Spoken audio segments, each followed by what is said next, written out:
parler d'enjeux qui sont au cœur d'une planète qui souffre, l'économie circulaire, le développement durable, l'éco-rénovation. La liste pourrait être prolongée à plaisir, si je puis dire, mais les enjeux sont lourds. Les besoins d'adaptation des territoires majeurs et les acteurs pour y répondre. Eh ben oui, quand on est une grande ville, une métropole, je vais presque dire que c'est facile, et encore, mais dès qu'on commence à être dans une ville médiane, dans une petite ville, alors c'est là, c'est très très compliqué, d'où les besoins d'intelligence collective, de partage, eh bien de savoir-faire, de bonnes pratiques, et c'est là où Anne-Michel et Hugues, vous intervenez. Alors présentation tout d'abord, Anne-Michel, présentation. Oui, donc moi je suis directrice du cluster éco-construction. Et donc je laisserai Hugues se présenter tout de la suite, mais juste pour vous expliquer pourquoi en fait ce que nous sommes ici aujourd'hui. Donc le réseau est un organe qui a été mis en place par la région wallonne pour justement aider les communes et les citoyens à pouvoir s'investir justement dans la transition. Et donc nous regroupons toute une série d'acteurs de la construction. Toute la chaîne de valeur, j'imagine, matériaux, voilà. Construction, conception. Prenons encore quelques secondes pour bien expliquer, à moins que vous le présentiez un peu plus tard dans votre présentation. Ce sera le cas ? Oui, on va vous expliquer ce que c'est. Allez, alors on attend un tout petit peu. Le suspense, c'est à son comble. Bonjour Hugues. Bonjour. Et merci d'être avec nous. Présentation. Déjà, merci à vous, merci au WEX, merci à Municipalia pour l'invitation. Alors, présentation, Hugues Kempeneers, directeur général d'Embuild Wallonie, anciennement connu sous le nom de la Confédération Construction Wallonne. Et donc, qui est-on ? On est la fédération patronale des entreprises de construction. Et donc, on représente 16 000 entreprises en Belgique actives dans la construction, donc pas l'ensemble de la chaîne de valeur, vraiment sur l'acte de construire, de toute taille et de tout type. Ça veut dire que autant les indépendants que les multinationales sont membres chez nous, que les installateurs chauffage sanitaire, les entrepreneurs généraux, les couvreurs, ce genre de choses. Et alors, il y a plusieurs choses qui sont importantes à savoir. C'est que le tissu économique wallon est composé principalement de TPE et PME. 96% de nos entreprises en Wallonie, dans le secteur de la construction, comptent moins de 10 personnes. Ouais, des indépendants ou des petites structures. Exactement. Ouais. C'est indépendant. Pourquoi ? Et c'est en lien avec ce dont on va parler aujourd'hui, c'est que ce sont des personnes qui ont le nez dans le guidon. Ce sont des personnes qui ont un objectif, c'est-à-dire de remplir leur carnet de commandes, soit pour se faire vivre eux, soit pour faire vivre leurs ouvriers, et que lorsqu'on leur parle d'ambition climatique et de changement de business model et de prise en compte de choses comme le DNSH ou autre, ça leur passe largement au-dessus de la tête. Le fameux paradoxe, la fin du mois versus la fin du monde. Quoi. Exactement. Alors, il y a ça, et puis c'est surtout, et c'est pour ça qu'Anne-Michel et moi sommes là ici aujourd'hui, notamment dans le réseau, c'est que c'est un des objectifs, c'est de relever la tête du guidon et de dire, attention, si vous ne vous mettez pas à jour aujourd'hui, vous allez rater le coche et vous ne remplirez plus vos carnets de commandes. Rater le coche, les marchés, les appels d'offres, et puis également la technologie, on pourra en parler également, le BIM, enfin l'ensemble tout ce qui est en train de changer malgré tout. Alors on a l'impression que ça va pas vite, mais ça, enfin j'étais il y a 15 jours moi-même sur BIM World à Paris, enfin on voit qu'il commence à y avoir pas mal de réalisations. Donc on va parler de tout ça ensemble. Tout d'abord, je crois, bien Anne-Michel, que vous nous avez préparé une petite présentation. On se donne combien de temps ? 5-10 minutes pour un peu découvrir la problématique, et puis après on échange. Enfin, c'est vous qui me donnez le temps, c'est vous la boss, Anne-Michel. Combien de temps ? Je vous octroie généreusement. On va faire court alors. Non, mais comme vous voulez, on est entre amis, mais l'idée c'est vraiment de diffuser le message, de pouvoir échanger, évidemment de laisser à nos invités dans la salle la possibilité de vous poser des questions. Anne-Michel, c'est à vous. Tout à fait, merci. Donc on va d'abord vous présenter un petit peu quelques éléments de contexte justement sur ce qu'est la construction durable et circulaire, parce que je pense que ce qui est important, c'est de savoir de quoi on parle. Il y a effectivement beaucoup de termes qui ont été évoqués, le DNSH, le BIM, et donc il y a d'abord besoin de comprendre, et puis on vous expliquera ce qu'est justement le réseau des facilitateurs qui a été mis en place.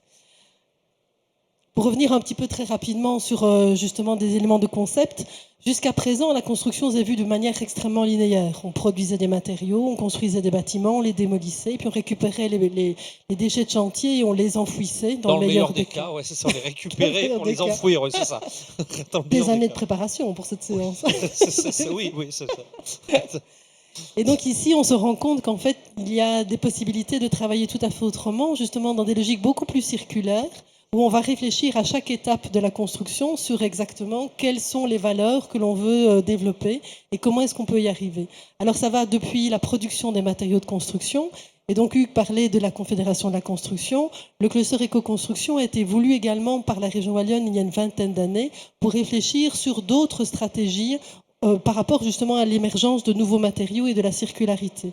Et donc nous allons effectivement nous aussi regrouper toute la chaîne de la construction, depuis les producteurs de matériaux jusqu'aux personnes qui récupèrent les déchets de chantier et qui les valorisent, en essayant de voir justement quels sont les pontages que l'on peut faire entre un matériau qui est produit, un matériau qui est mis en œuvre et un matériau qui peut être récupéré. Et quand les déchets des uns deviennent les ressources des autres. Exactement. Avec pour le coup des enjeux également, pas seulement pour la planète, mais clairement pour l'efficacité, les budgets, les coûts, vraiment la productivité d'une entreprise qui aurait levé, comme le dit Hugues, un petit peu plus le nez pour regarder ces nouveaux enjeux. Une mini réaction de Hugues et puis c'est encore à vous. C'est très important ce qu'on dit ici parce qu'on parle de circularité. Dans la circularité, on parle aussi de circuit court.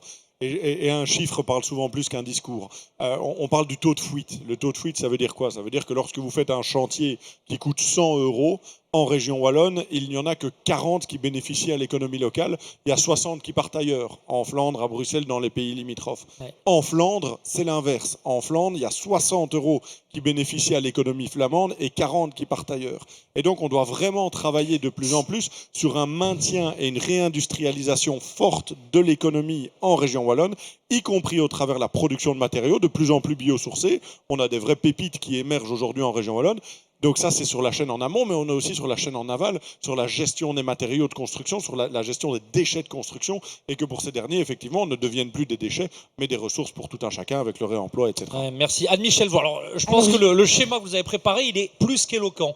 Donc vous nous produisez 2 pyramides, combien de pyramides par an alors que c'est autant de ressources, vraiment de ressources exploitables. Et alors, si je reviens même un tout petit peu en arrière, donc par rapport à ce que Hugues mentionnait, donc effectivement, il y a toute la partie en amont par rapport à l'extraction des matières premières. Donc on sait qu'il y a un épuisement au niveau du sable, au niveau de l'eau. Donc il y a toute cette problématique sur l'épuisement éventuel de certains éléments. Et puis après, il y a toute cette production de pollution par rapport à nos process industriels. Et puis tout ce qui est justement le déchet qui peut effectivement être valorisé. Et donc quand on revient sur les volumes, justement, si on regarde les déchets qui sont produits en Belgique, on produit presque 2 fois la pyramide de Gizeh par an. Alors que tous ces matériaux-là, en fait, sont des matériaux qui sont des matières premières. Et cette logique, en fait, de considérer un matériau de construction comme un déchet est quelque chose qui est relativement récent. C'est parce qu'on a en fait inventé des machines qui étaient capables de détruire nos bâtiments qu'on n'a plus démonté nos bâtiments. Donc en fait, cette logique-là, elle a une dizaine d'années maximum. Donc il faut qu'on revienne justement sur une logique beaucoup plus constructive où le matériau peut être démonté. Changer de paradigme, finalement, c'était une mauvaise piste, on fait en rien et puis on met les choses dans le bon ordre. Voilà. Et si on regarde même au prorata de nouveau au niveau des chiffres par rapport à la Wallonie, on a 3,9 millions d'habitants sur un peu plus de 16 000 mètres carrés d'habitation et on a 7 millions de tonnes de déchets par an qui sont produits pour 10 millions de terres excavées.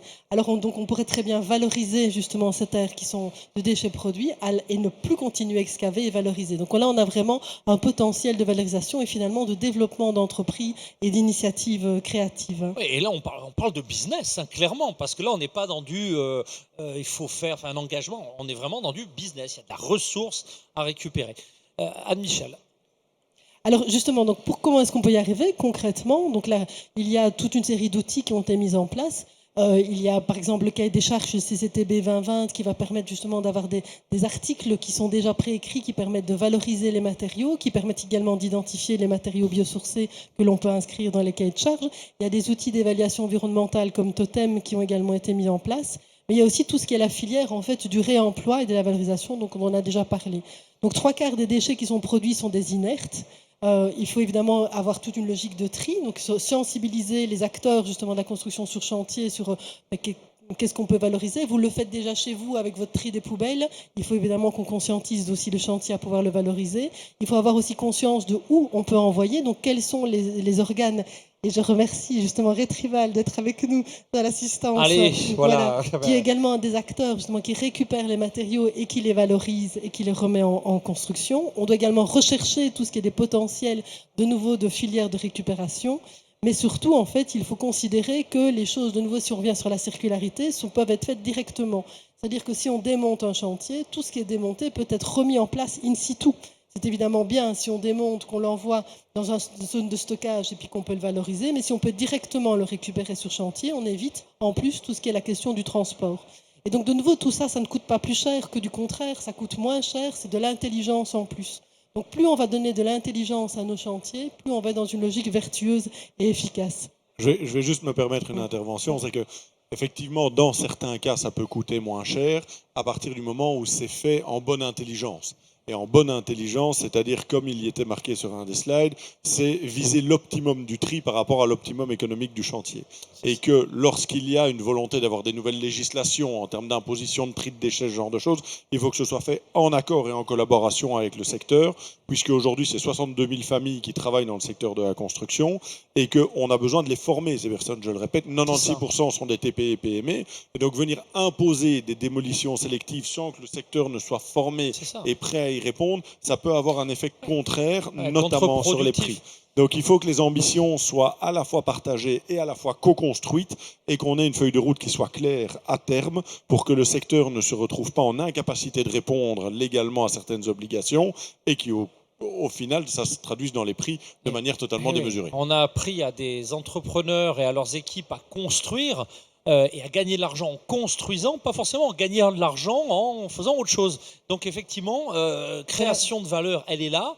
Éducation, accompagnement. Donc c'est là où vous intervenez. On va entrer dans des programmes concrets. Allons-y. Donc il y a évidemment concrètement tout ce qui est la question de l'accompagnement et de la formation qui doit se faire en amont. Mais donc de nouveau, tout ça, ce sont des filières de formation qu'il faut soutenir et qu'il faut valoriser. Il faut adapter, donc il faut accompagner les entreprises à une autre stratégie de construction. Il faut y créer évidemment les infrastructures de récupération, de valorisation et de remploi.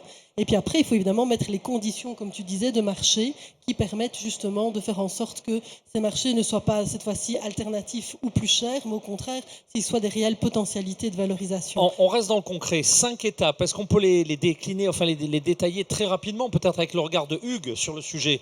Ces 5 étapes. Il y a 5 étapes, elles sont affichées ici sur le PowerPoint. Le premier, c'est effectivement l'accompagnement des entreprises et la sensibilisation des entreprises. Je ne répéterai pas assez.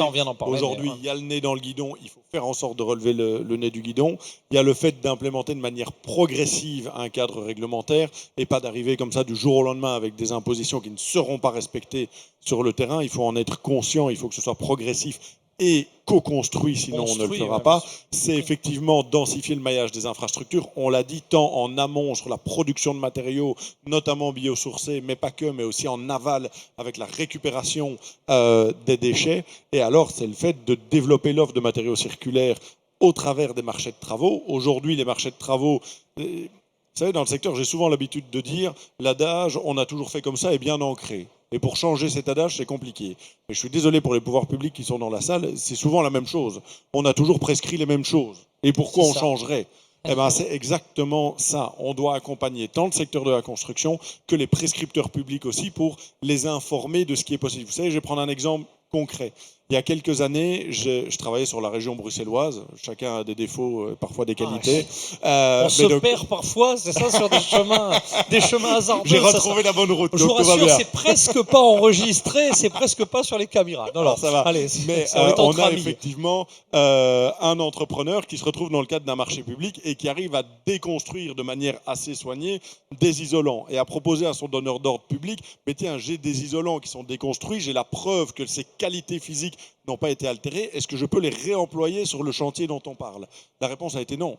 C'est des matériaux de réemploi, on ne va pas le faire. Simplement parce que le réemploi n'était pas encore intégré dans la mentalité de certains ordres publics. Alors je ne dis pas que c'est le cas pour tout le monde, je dis juste que c'est bien de dire on doit balayer devant notre porte en disant le secteur doit être accompagné et informé. Je pense que c'est le cas pour tout le monde, architectes, donneurs d'ordre public, entrepreneurs aussi. C'est peut-être la longueur de la chaîne de valeur qui déresponsabilise parce que Anne-Michel le disait elle-même, les particuliers font déjà du tri dans leurs poubelles, les particuliers sont déjà sur Vinted, je ne sais pas, pour faire du réemploi, du reuse, etc. Ils le font parfois pour de très bonnes raisons et parfois pour des raisons simplement économiques. Et c'est vrai que, est-ce que ma séquence provoque un peu, est-ce que les pros du bâtiment sont plus conservateurs ou c'était simplement l'architecte qui va dire ouais mais pourquoi je le ferai parce que derrière les acteurs du bâtiment vont pas le faire, les pouvoirs publics oui mais si, enfin en gros une espèce de moi même si j'agis les autres le feront pas. Est-ce que c'est peut-être pas on est toujours étonné même pour le BIM, ça, les taux d'adoption des techs innovantes dans cette dans ce métier-là, c'est plus complexe. Alors, retour de... les élections approchent, c'est filmé, j'entends, donc voilà, ça va me permettre de faire passer un premier message. Il faut y aller. C'est de dire que notamment le rôle de l'entrepreneur est beaucoup trop en aval. Je m'explique, c'est qu'aujourd'hui l'entrepreneur, c'est un homme ou une femme, peu importe, c'est une entreprise qui va faire ce qu'on lui demande, mais qui n'a pas été intégré à la réflexion de ce qu'on lui demande. Et donc nous, ce qu'on demande notamment en tant que fédération professionnelle, c'est de faire en sorte que l'entrepreneur ne soit pas seulement l'exécutant, mais fasse aussi partie de la réflexion et qu'on fasse remonter l'entrepreneur le plus en amont dans la réflexion du projet, qu'on travaille sur des éléments de BOW team par exemple, parce que l'entrepreneur, il a travaillé sur beaucoup de chantiers avec plusieurs prescripteurs différents, il a une connaissance qui permet peut-être à un moment de venir chatouiller un architecte qui a souvent travaillé de la même manière sur ses projets et de lui dire mais tu sais, moi j'ai travaillé avec un autre architecte et peut-être qu'il y a moyen de travailler comme ça, ou avec un autre donneur d'ordre public et peut-être qu'il y a moyen de travailler comme ça. Et donc le rôle de l'entrepreneur pour nous ne doit plus être vu comme le simple exécutant, mais de le faire remonter le plus en amont possible via des BOW teams notamment, pour qu'il participe à la réflexion et au développement du projet en tant que tel. Ça a plusieurs avantages, c'est d'avoir une approche innovante, mais aussi et surtout d'avoir un ancrage beaucoup plus local par rapport à certaines actions. Messieurs les élus, les acteurs, les pros sont prêts à de l'intelligence collective. À bon entendeur, salut. Au-delà même des entrepreneurs, quand tu parles de l'intelligence collective, je pense que c'est tout à fait ça. C'est vraiment considérer qu'on va travailler ensemble. Donc cette logique de la linéarité dont je parlais au départ, c'est vraiment ça qu'il faut sortir. Donc que chacun soit dans une case et qui transmette l'info. La circularité, elle n'est pas que sur l'économie, elle est aussi dans le processus de décision. Parce que tu parles de l'entrepreneur, mais même le producteur de matériaux a une intelligence sur son matériau. Le prescripteur, évidemment, a une conscience globale de l'élément. Et donc, c'est cette collaboration vraiment qu'il faut que l'on renforce dans tous les acteurs qui va faire émerger une nouvelle construction. J'ai en tête les travaux d'un monsieur qui s'appelle Carlos Moreno, vous connaissez, qui parlait souvent du produit urbain brut. Vraiment ce qu'une ville produit, non pas le PIB d'un pays où on est loin, tout vient d'en haut, où là on est en local, on produit des déchets. Ça peut s'intégrer dans votre réflexion, dans vos modèles. Est-ce que ça, par exemple, le fait de dire si chaque ville était consciente de ce qu'elle importe, y compris en matériaux, et ce qu'elle exporte, non pas au niveau d'un pays, au niveau d'une région, mais d'une ville, est-ce que ça ne provoquerait pas quelques électrochocs ? C'est clair. La construction a vécu deux grandes périodes de révolution. Si on regarde vraiment dans l'histoire, il y a la première révolution, c'est quand il y a eu la création du chemin de fer. Le chemin de fer, en fait, a permis d'apporter des matériaux qui venaient de très loin. Et c'est à ce moment-là qu'on a construit des bâtiments qui n'étaient plus nécessairement ancrés localement. Et la deuxième révolution était justement quand on a pu démolir, donc quand Caterpillar a été créé. Donc vraiment, cette question de conscience d'une ressource par rapport à une localisation, c'est quelque chose qui a modifié nos manières de construire. Or, aujourd'hui, on doit se relocaliser alors qu'on a justement des outils de transport et de démolition qui sont faciles. Et au contraire, on doit presque se freiner par rapport à ces capacités techniques pour revenir sur une rationalité d'ancrage local. Urgence dans la cohérence des actions et dans un schéma directeur totalement circulaire. Anne-Michel, on continue sur votre présentation. Oui, alors donc j'arrive à la fin de l'introduction pour arriver justement sur des outils qui ont été mis en place, dont le réseau des facilitateurs justement en construction durable, qui donc sont un ensemble d'acteurs qui doivent justement aider non seulement les acteurs publics, mais les citoyens. Et là, je te passe la parole, Hugues. Hugues, c'est à vous, mais Anne-Michel, vous intervenez quand vous voulez. C'est parti. Oui, je pense qu'il y a déjà beaucoup de choses qui ont été dites. Ensuite, il y a les éléments un peu plus structurels qui sont là pour aider le secteur à accompagner. Et des éléments structurels, c'est notamment la politique régionale qui s'appelle Circular Wallonia pour entraîner tout un secteur et plusieurs secteurs justement dans une dynamique d'économie circulaire. Il y a plusieurs actions qui ont été mises en place et une de ces actions justement, c'est le réseau des facilitateurs en construction durable et circulaire, qui est un réseau qui va fêter sa première année, je pense, mai 2023, si je ne dis pas de bêtises. Alors, Hugues, comment se porte le bébé ? 24. Alors, comment se porte le bébé ? C'est une bonne question. Le bébé, il a d'abord dû naître, donc ça, c'est une première chose. L'accouchement, est-ce qu'il a été difficile ? Est-ce que c'était une longue gestation ? Allez, on va dire que le bébé est là, donc tout va bien. Bon, voilà. C'est le principal. Et donc, il y a une première chose qui est, vous avez tous des smartphones. Je vous invite peut-être à d'abord scanner on dégaine le smartphone, on flash tout de suite, on le laisse afficher pendant pour répondre très minute. Rapidement à une enquête. Ça durera pas longtemps, mais on profite de l'audience qui nous est faite pour justement augmenter ça. Et donc, le réseau en tant que tel, on va y revenir sur son fonctionnement, mais l'objectif, c'est justement de pouvoir offrir une plateforme à des entrepreneurs de construction, mais pas que, si je ne me trompe pas, pour répondre justement à certaines problématiques et un peu plus spécifiquement sur la problématique du DNSH. Alors le DNSH, en 2 mots, c'est ce qu'on appelle le Do Not Significant Harm. Voilà, en anglais. On va pas essayer de le traduire, ça va être comme ça. Et alors c'est quoi? Ce sont des clauses qu'on pourrait comparer à des clauses environnementales.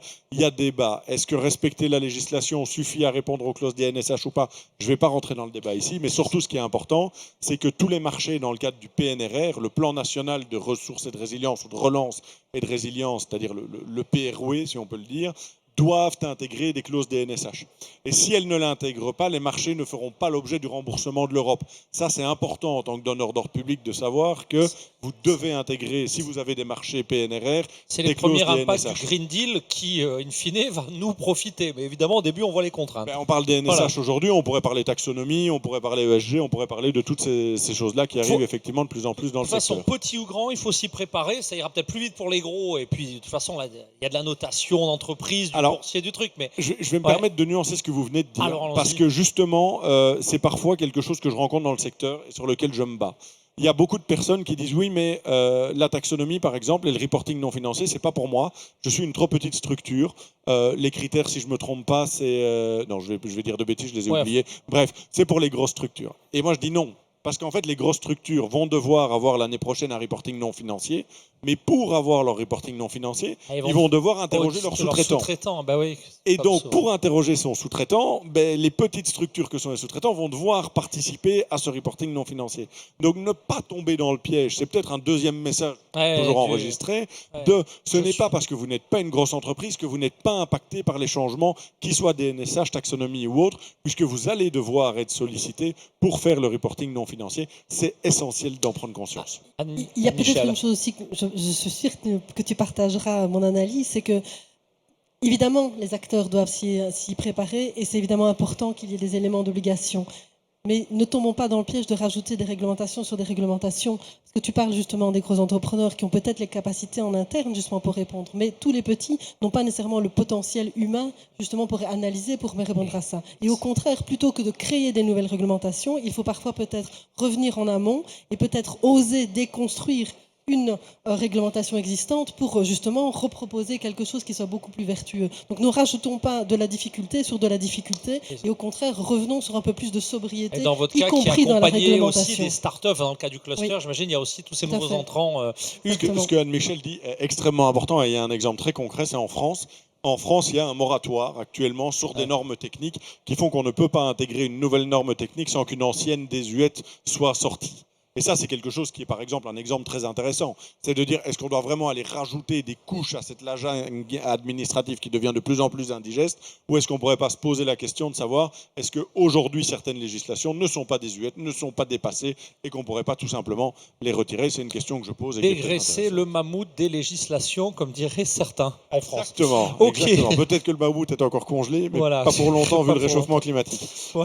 Donc le réseau, et je remercie tout le monde par rapport au QR code que vous avez complété. Le réseau des facilitateurs, c'est quoi? C'est un réseau qui a été mis en place par le SPOE et le secrétariat général qu'on remercie encore par rapport à cette initiative-ci en mai 2023 et qui est constitué d'experts du secteur de la construction. Vous en avez 2 sur scène, en tout cas j'espère qu'on peut nous appeler des experts. Il y a l'UA qui est là aussi, l'Union Wallonne des Architectes qui nous accompagne et d'autres bien entendu autour de la table. À qui il s'adresse? À la fois au pouvoir public wallon qui doivent passer un marché de services ou un marché de travaux, aux maîtres d'œuvre et auteurs de projets, mais aussi aux professionnels du bâtiment qui ont un projet situé en Wallonie. Donc on a vraiment 3 grandes catégories qui peuvent s'adresser à ce réseau lorsqu'il y a des questions sur certaines thématiques. Et l'objectif, c'est d'abord d'accompagner les acteurs pour répondre à leurs questions, d'offrir une assistance technique et une assistance juridique. Je pense que c'est important d'avoir ça en tête parce que certains d'entre nous, parfois, se sentent perdus face à certains éléments et que justement, là, on peut y trouver une réponse. Et donc, il y a plusieurs services d'accompagnement proposés. Je ne vais pas vous les lister, vous savez lire. Et il y a un service de conseil technique et juridique, mais pas que. C'est-à-dire qu'on développe aussi des outils de capitalisation des bonnes pratiques. Ça veut dire quoi?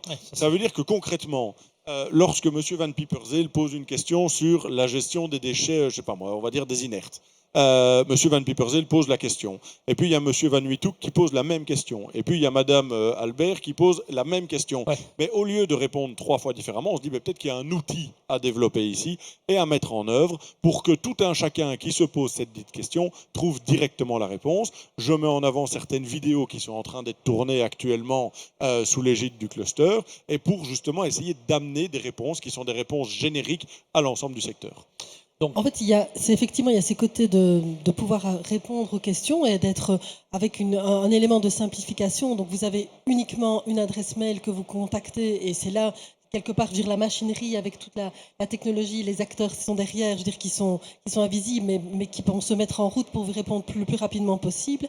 Mais au-delà de cette question d'assistance et de réponse, il y a effectivement se rendre compte de quelles sont les problématiques que vous rencontrez au quotidien et sur quoi il y a nécessité de travailler. Travailler au niveau du développement, au niveau de la réglementation, au niveau de l'assistance, au niveau des outils, et donc de pouvoir également entendre quelles sont justement les difficultés qui sont pour l'instant rencontrées par le secteur de la construction, tout intervenant confondu, que ce soit justement des prescripteurs, des acteurs publics ou des entreprises d'exécution. Très clair. Il reste-t-il des slides? Oui. Alors, il en reste un peu ici, c'est des slides qui montrent les différents acteurs qui sont intégrés justement. Donc là, vous voyez qu'on a vraiment un réseau d'experts, composé d'experts, qui peuvent répondre à vos questions. Et alors ça, c'est un peu le fonctionnement. C'est-à-dire que vous avez une demande, on fait un ticket unique au travers de la première ligne, et puis on se dirige vers les experts, qui soient techniques, financiers, juridiques, pour vous apporter une réponse. Le fonctionnement, je vais passer, mais grosso modo, c'est un peu c'est la matrice que vous voyez, ou en tout cas, c'est le dashboard qui est utilisé pour vous y répondre. Les premiers résultats, je pense que c'est important. Donc, c'est-à-dire donc, je vous rappelle, lancement en mai 2023. On est aujourd'hui, en tout cas, les chiffres datent du 14 mars 2023. Et ça, c'est déjà un peu le nombre de questions qui ont été adressées au projet. Alors, certains peuvent se dire, waouh, c'est beaucoup. Et j'en suis de ceux-là. Oui, c'est beaucoup. D'autres peuvent se dire, c'est peut-être pas assez. Alors, c'est peut-être pas assez. Il y a plusieurs éléments qui peuvent le justifier. Un, c'est que le projet est jeune, et c'est d'ailleurs pour ça qu'on est là parmi vous, c'est pour le faire connaître. Deux, c'est parce que les clauses DNSH en tant que telles commencent seulement à arriver dans les cahiers de charges, et donc sur des éléments qui commencent à poser question pour certains d'entre nous. Alors, d'autres éléments, c'est de nouveau les résultats qu'on voit ici par rapport à par rapport à un timing. Donc, on voit que c'est croissant en termes de nombre de demandes, ce qui est important à prendre en compte. Et là, c'est les différentes thématiques qui ont été abordées. C'est-à-dire qu'on passe tant sur des choix des matériaux que des déchets ressources, des émissions de CO2, de l'énergie, de l'eau, etc., etc., etc. Donc, tu parlais des choix des matériaux, justement, et des vidéos qu'on est en train de produire. Donc, il y a donc effectivement tout un réseau d'acteurs qui sont en train de se développer au niveau de la production de nouveaux matériaux qu'il faut faire connaître. Et donc, on doit travailler non seulement sur les référents culturels, mais sur aussi les connaissances techniques, sur les éléments de mise en œuvre, sur le travail des coûts, sur éventuellement certains éléments de réglementation.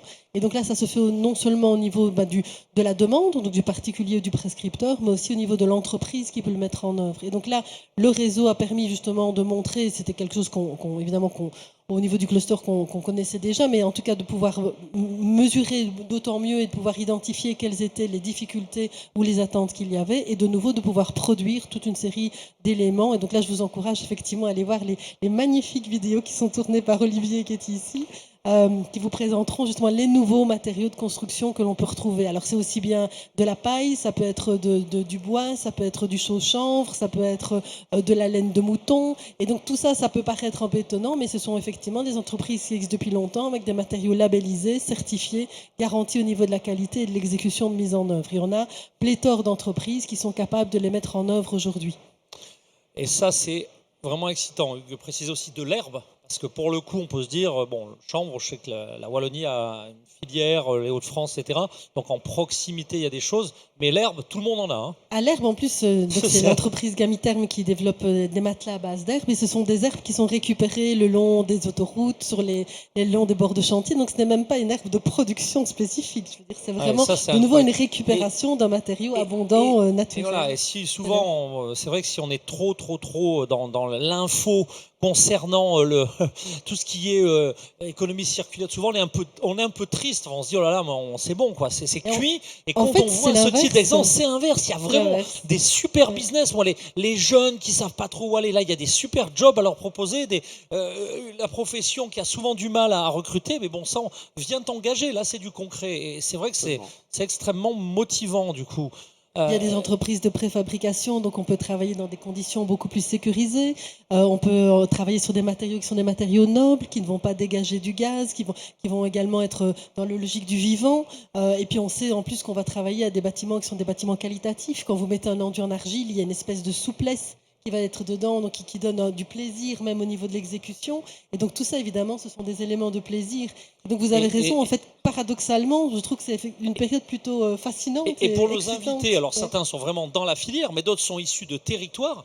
Vous avez un rôle à jouer, c'est-à-dire vraiment la politique de la ville pour imposer, enfin je repasse mon rôle d'animateur, mais c'est très excitant ce que vous nous dites et c'est vraiment motivant. Alors est-ce qu'il nous reste encore quelques éléments à délivrer par rapport à ce qui était prévu? Quelques éléments, vous voyez 126 slides, on en a 250 pour vous aujourd'hui. C'est parfait, donc, vous avez des sacs de couchage sont à votre attention. On approche bientôt de la fin, vous en faites pas. Donc ici c'était rappeler un peu l'engouement du principe DNSH. Je ne vais pas vous faire l'affront de vous dire que vous ne le connaissez pas, mais voilà, si vous avez des questions, n'hésitez pas à vous tourner vers nous. En tout cas, là, on a remis les 6 grands principes et les 6 grands objets environnementaux du principe qui est important. Il y a des vidéos didactiques, effectivement, qui vont être disponibles. On redégaine le QR code vous renverra directement. Non, c'est pas le même. Ça. Alors, on redégaine, comme ça, vous avez accès à toutes ces infos, et puis voilà. Exactement, des fiches thématiques et autres qui sont importantes, justement, pour tous ces outils-là, pour capitaliser dessus. Il y a des listings aussi d'acteurs, donc il y a justement un référencement avec tous les acteurs du réemploi, un listing avec le recensement de toutes les entreprises qui produisent justement les matériaux alternatifs, avec les distributeurs également, vous pouvez les retrouver. Donc vous allez avoir tous des éléments extrêmement concrets et pratiques aussi pour se mettre en œuvre. Donc c'est pas uniquement quand vous êtes en questionnement, c'est aussi quand vous souhaitez vous mettre en route que vous pouvez contacter le réseau. Alors du coup un autre. Maintenant c'est un nouveau QR Allez, code. on redégaine. Vous avez vu que c'est interactif, hein, c'est pas à sens unique. Et là aussi, c'est-à-dire que si vous voulez vous engager, si vous voulez réagir, si vous voulez donner votre opinion, allez, on reflash. Qu'est-ce qu'on découvre sur cette enquête-là? Écoutez, c'est une enquête sur le réseau des facilitateurs. Ce qu'il y a derrière, je vous avoue que voilà. Oui, si ça vous paraît moins, d'accord, non, mais c'est bon. Voilà, c'est important pour chacun. Voilà, pour découvrir. Pour nous, les résultats aussi, mais l'enquête en tant que telle peut-être un peu moins. Et donc voilà, on se dirige vers les conclusions. Vous en faites pas. Les 250 blagues, c'était les 250 pour rire. C'était une blague, même si on a beaucoup de blagues. Vous ne savez pas comment intégrer les clauses sociales. Les clauses ou rédiger un marché de services.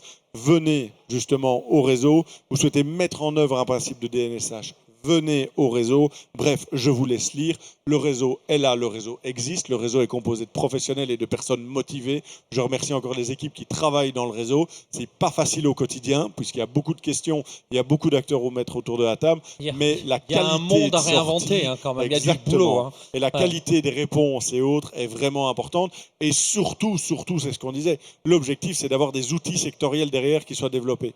Donc, si vous posez une question, non seulement vous avez une réponse, mais vous contribuez aussi à l'amélioration du secteur, justement dans l'intégration de ces clauses, qu'elles soient DNSH ou environnementales. Anne-Michèle Hugues, merci pour votre engagement. Un dernier mot de conclusion dans un instant. Vous aussi, on l'a tous, on le sait par rapport à ce nouveau monde, une part de responsabilité, une petite part, un petit rôle à jouer. Merci d'offrir à tous nos invités la possibilité d'être actifs, de rejoindre ce réseau, de devenir facilitateur ou facilité. Un grand merci. C'est l'heure des mots de conclusion. Si vous devez, est-ce qu'il y a un dernier message que vous auriez aimé délivrer? Vous dites, oh là là, j'ai pas pu en parler. C'est le moment. Alors, si vous voulez en 30 secondes résumer l'essentiel ou le message clé de votre intervention, c'est maintenant. Moi, je dirais que la construction est un tournant, mais un tournant qui est extrêmement positif, favorable et terriblement enthousiasmant. Donc, rejoignez-nous. Allez, Anne-Michèle, on redonne, on va vous applaudir et vous remercier. Mais redonnez tout de suite le site web pour du cluster pour en savoir plus également. Donc, ecoconstruction.be. Voilà, c'est pas dur. Merci, je crois qu'on peut vous applaudir et vous remercier. Hugues, votre conclusion? Alors, une conclusion qui sera une conclusion un peu plus politique. On est à la veille d'une échéance qui est importante, le 9 juin, les élections. Il y a beaucoup de choses qui se passent aujourd'hui dans le secteur, qu'elles soient environnementales, sociales, financières. Et donc, mon message, il est vraiment aux prochains négociateurs et aux prochains partis. C'est co-construisons ensemble la déclaration de politique régionale. On a trop souvent vu des politiques qui avaient été développées dans des tours d'ivoire, loin de la réalité du terrain. Il faut que la réalité du terrain soit prise en compte dans la prochaine DPR et on est à disposition pour justement alimenter les négociateurs et les partis sur des éléments concrets de terrain. Je le rappelle, 62 000 familles vivent du secteur de la construction en région wallonne. Ce serait dommage de passer à côté de ça. Ce serait dommage de ne pas réinventer ensemble ce nouveau monde plus circulaire, plus vert, plus collaboratif et avec beaucoup d'intelligence collective. Merci à tous les deux. Merci à vous d'avoir assisté à cet enregistrement et merci à vous qui regarderez le replay dans les prochains jours. À bientôt. Merci beaucoup.